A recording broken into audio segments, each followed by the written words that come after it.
Salam, hər vaxtınız xeyir olsun əziz dostlar. Bilirsiniz, biz artıq bir neçə gündür ki, Sabirabad rayon mərkəzi xəstəxanası publiki hüquqi şəxsin direktoru Həsən Hüseynovla bağlı məlumatları ictimaiyyətin nəzərinə çatdırdıq və hüquq mühafizə orqanlarına da buradan müraciət etdik ki, onun fəaliyyəti yoxlanılsın. Bu adam artıq görün burada insan nə qədər qorxusuz olur, insan niyə görə qorxusuz olur? Güclü olanda. İnsanı da güclü eləyən nədir? Pul, para. O pul, paranı həkim adam necə əldə edə bilər ki? Təbii ki, bunlar hamısı hər kəsə aydındır. Sabirabad xəstəxanasında, Sabirabad əhalisi hamısı bunu çox gözəl bilirlər ki, oradakı vəziyyət necədir? 2 ildir ki, oradan çox dəhşətli, faciəvi işlər baş verir. Hətta vəziyyət gör o yerə gəlib çatıb ki, durub işçini döyürlər. İşçini döyürlər. Burada qadınlar da elədir. Orada, məsəl üçün, bu Xalidə xanımı necə döyüblər orada? Xalidə xanım gedib, orada xəstəxananın baş tibb bacısı bundan 400 manat pul istəyib, bu da verməyib. Burada mübahisə yaranıb. Ondan sonra başlayıblar bunu burunlamağa. Başlayıblar bunu burunlamağa, orada imkan verməyiblər işləməyə. Problem yaradıblar.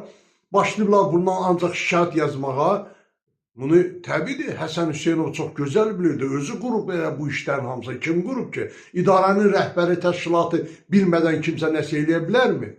Və bundan da sonra bu yetimi pul vermədiyinə görə döyüblər. Döydülər. Qadına indi yoldaşı da pis vəziyyətdə qalıb, ailəsi də yəni bilmirlər nə qarşı. Üstəlik də işdən çıxardıblar. Ondan sonra bunu işdən çıxandan sonra bu müəyyən yerlərə, direktiv orqanlara yazıb şikayət ərizələri. Ondan sonra bunu evdən çağırıb ki, gəl sən işə qoyacam burada. İşə də qoyub, nə qoyub? Gel Qalağan xəstəxanasında, Qalağan kənd məntəqəsində aşpaz olur orada. Qalağan məntəqəsində bir dənə həkim var. Orada xəstəxanadır bəyəm, orada bir aşpaz da olur. Orada yemək verilir ki, ondan sonra gəlib bu mərkəzi xəstəxananın özündə bunu yollayıblar mətbəxdə işləməyə. Mətbəxi də işlədən o rəhbər kimdirsə orada, o da buna deyib ki, sən əmrin yoxdur bura niyə gəlmirsən ki? Bunun başına olmazın oyunlar gətiriblər. Sonra əmri açıb baxırıq ki, buna götürüb müvəqqəti verib, 3 aylıq bunu işə götürüb güya aşpaz kimi. Amma heç yerdə də qeydiyyatı yoxdur. Adı belədir. Müvəqqəti 3 aylıq. Bu qadının başına bu adam oyun qalmayıb gətirib. Çox aqressiv insandır, əhaliyə qarşı çox bu arxaindir da, indi bilirsiniz, arxaindir ki, bu şeyləri eləyib. Təsəvvür edin ki, bu adamın cinayətləri o qədərdir ki, burada bu adama heç nə deyən yoxdur. Bax, təsəvvür edin, 3 gündür bunun cinayətləri ilə bağlı biz danışırıq burada. Bu gün hələ də heç bir şey yoxdur. İndi təbii ki, mən baş prokurorun müavinlə görüşəcəm. İndi biz görüş almışıq, onunla görüşəcəm. Bütün materialları yığıb aparacam ora. Bu adam həbs olunmalıdır. Bu cinayətkardır. İndi deyirlər ki, məhkəmənin qərarı çıxmadan heç kimə cinayətkar demək olmaz. Bu vurub cəmaatın ağzını burnunu partladır. Ondan sonra nəm rüşvətin bir tüğyan elə rayonda özdə deyirlər ki, sübut elə. Bunu nətər sübut eləmir? Əhali hamısı gedir, rüşvət verir, əhali hamısını başına oyun açır orada. Bunun sübutu var. Onda hamı üzərində kamera ilə gəzməlidir. Bütün vətəndaşlar alnına bir kamera bağlasın, gəzsin onda hər yeri. Necə yəni sübut elə? Bu nə sözdür? Sübut alın bu. Bunun cinayət əməli. Buyurun. Baxın, bu sənəd oxuyuram sizə. Bu vətəndaşlara qarşı, işçilərə qarşı bu cür aqressiv, rüşvətxor, korrupsiyonerliyi burada indi deyirsiniz ki, sübut, indi bu da sübut. Baxın, demək, Azərbaycan Respublikası Baş Prokurorluğundan verilmiş məktubdur bu. Baş Prokurorluğu yazır bunu. Demək, Xalidə xanım müraciət edib ona. Xalidə xanıma baş prokurorluq məktub yazıb. Sabirabad rayon Qalağan kənd sakini Cümşudova Xalidə Əlniyaz qızına. Müraciətiniz əsasında rayon prokurorluğunda aparılan araşdırma üzrə Azərbaycan Respublikası Baş Prokurorluğunun 13 mart 2025-ci il tarixli 2-2-0-4-0-055-967-2025 nömrəli məktubu ilə Maliyyə Nazirliyinə göndərilmiş Sabirabad rayon prokurorluğunun hüquqi şəxsin fəaliyyətinin yoxlanılması haqqında 12 mart 2025-ci il tarixli qərarının icrası ilə əlaqədar Azərbaycan Respublikası Maliyyə Nazirliyinin Dövlət Maliyyə Nəzarət Xidməti tərəfindən Sabirabad rayon Mərkəzi Xəstəxanası publik hüquqi şəxsin 08 sentyabr 2023-cü il tarixdən 01 aprel 2025-ci il tarixədək olan dövrdə maliyyə təsərrüfat fəaliyyətinin yoxlanılması nəticəsində Sabirabad rayon Mərkəzi Xəstəxanası publik hüquqi şəxsin vəzifəli şəxslər tərəfindən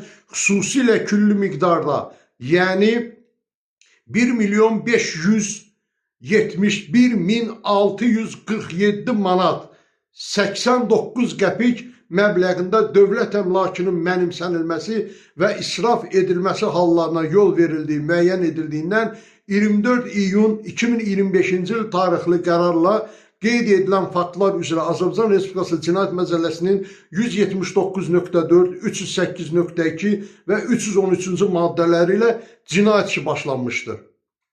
Baxın, həmin bu Sabirabadın xəstəxanasının direktoru ilə bağlı. Milyon yarım pulu bu adam mənimsiyib orada. Bu günə qədər də qalıb işində və cəmaatı döyəcək də. Əlbəttə döyüb öldürəcək bu cəmaatı. Bu cinayətin içində. Hanı bu pullar milyon yarım pul? Niyə ödənilmir dövlətə? Və ödənilmirsə bu adam necə olur ki vəzifədə işləyir indi? Necə olur da bu? Kimdir bunun arxasında? Keçmiş gömrükxananın rəisi Səfər Mehdiyev. İndi Səfər müəllim deyəcək ki, mənim adımı hallandılar. Mən hallandırmıram.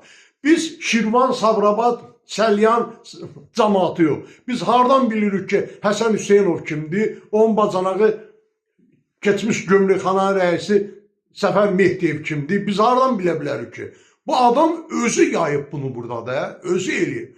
Bu adamla Fəxrəddin müəllim var idi, Sabirabad rayon prokurorluğu. Onun haqqında bu cinayət işin başlamışdı. İndi də hər yerə çatır, deyir ki, Fəxrəddin müəllim çıxıb gedib, keçən səfər 5 dəqiqəlikdə olub onlarda. Məlumat səhihdir.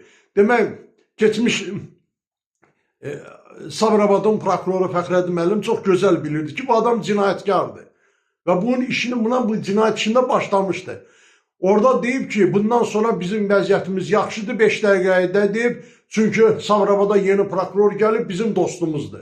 Siz təsəvvür eləyin, sən kimsən ki, prokuror sənlə dost olsun? Mən dəqiq sizə deyirəm ki, bu adam o hüquq mühafizə orqanlarının rəhbərlərinin adından danışır. Onlar heç vaxtı buna belə bir söz deməz, nə də bununla heç dost olmazlar. Yalan danışır hamısı. Və bunu kollektivin arasında deyir. Mən buradan yenə xahiş edirəm. Yenə də xahiş edirəm. Bu adamın cinayətkar əməllərinə hüquqi qiymət verilsin. Hüquqi qiymət verilsin. Bu necə olur orada işləyir ki? Niyə bu adam həbs olunmur? Niyə həbs olunmur? Bax, oxudum sizdə bu adam haqqında cinayət işi açılıb falan, adamları döydürür idarədə. Baxın da, bu adam niyə bu günə qədər vəzifəsində durub işləyir və həbs olunmayıb? Demək, bu işlə bağlı bizim jurnalist araşdırmalarımız davam edir. Yəqin ki, sabahda biz digər məlumatları ictimaiyyətin nəzərinə çatdıracaq. Çox sağ olun, diqqətinizə görə minnətdaram. Tanrı Azərbaycanı qorusun, Tanrı yaxşı həkimlərimizi qorusun, Tanrı hər bir gözəl, vicdanlı Azərbaycan vətəndaşını qorusun. Çox sağ olun, gecəniz xeyrə qalsın.